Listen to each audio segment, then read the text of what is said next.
IronFall Invasion originally released on the Nintendo 3DS back in 2015. I reviewed it for the now-defunct eShop site 8 Worlds News and was absolutely blown away by it on a technical level. It brought Gears of War-inspired gameplay to the 3DS with visuals that still stand as some of the best on the platform.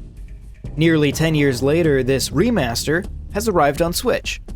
While now and then you're reminded of the limitations of its launch platform, I can't help but enjoy IronFall Invasion even with plenty of flaws. The game plays out as a third-person cover shooter, with obvious similarities to Xbox's Gears of War franchise. Approaching a piece of cover and pressing B will cause your character to snap to it. From here you can slide along it and hold ZL to lean out and fire. This is a very by-the-numbers shooter and even uses a similar reload mechanic to the Gears of War series, in that timing your reload to an on-screen prompt will grant you a bonus. While it isn't the most original, it generally plays well. IronFall Invasion didn't set a particularly high bar in terms of gameplay innovation back on 3DS, and that hasn't really changed here. That being said, having a proper dual analog setup rather than the CirclePad Pro or new 3DS C nub makes a massive difference.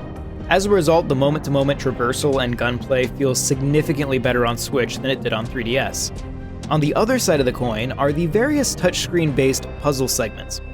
On 3DS, these were built to be interacted with via the touchscreen, and all worked very well. On Switch, button controls have obviously been added for playing docked, but inexplicably, touch controls are not available when playing handheld. Most of these are so obviously built with a touchscreen in mind that interacting with them via a standard controller feels downright awkward. Like the original, game modes are split into campaign and multiplayer options. The campaign sees you playing as both Jim, a giant battle armor-wearing Marine straight out of the early 2000s, and Sam, your tech support with a pistol. The story, while not particularly gripping, focuses on an alien invasion and some suspicious scientific research. The majority of the campaign focuses on Jim, but occasionally you'll swap over to Sam.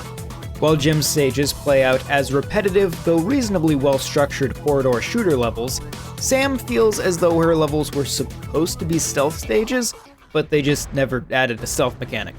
So instead, you're just retreading very similar corridors, but with less armor and only a pistol.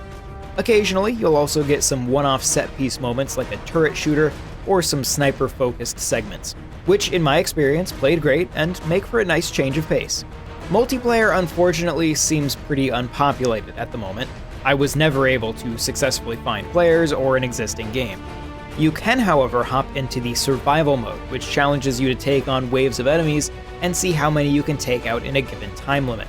Back on 3DS, there was a limited free-to-play multiplayer demo that no doubt helped populate the servers. It would be interesting if a similar move here could make the multiplayer modes more active. Visually, IronFall Invasion looked remarkable on 3DS, and it has been nicely updated for Switch. Developer VD Dev has a proud history of getting incredible visual performance out of any platform they work on, so it's no surprise that we get a full 1080p docked, 720p handheld, and 60 FPS when playing on Switch. You can actually choose in the options between rendering the game at 90% or 100% resolution. I wound up sticking with 100% and was only rarely able to drop the frame rate slightly. The 90% option ought to give you a very stable level of performance. Environments themselves absolutely hold up on the big screen. VD Dev has done an excellent job of going in by hand and updating every single texture to modern HD standards. No AI upscaling being used here. The game winds up having a very similar look and technical suite to VD Dev's other Switch release, Rise Race the Future. While the visuals aren't quite as mind-blowing on Switch as they were on 3DS, this is still a very good-looking game outside of some stiff character animations.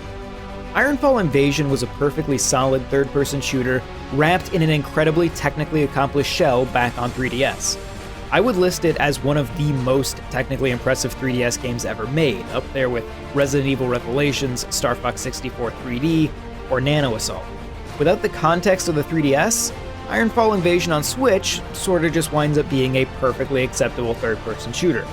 It is still technically excellent, but it isn't as remarkable now as it was back in 2015. Still, if you want a cheesy Gears of War-like game developed by a small, talented indie studio, IronFall Invasion is absolutely worth checking out.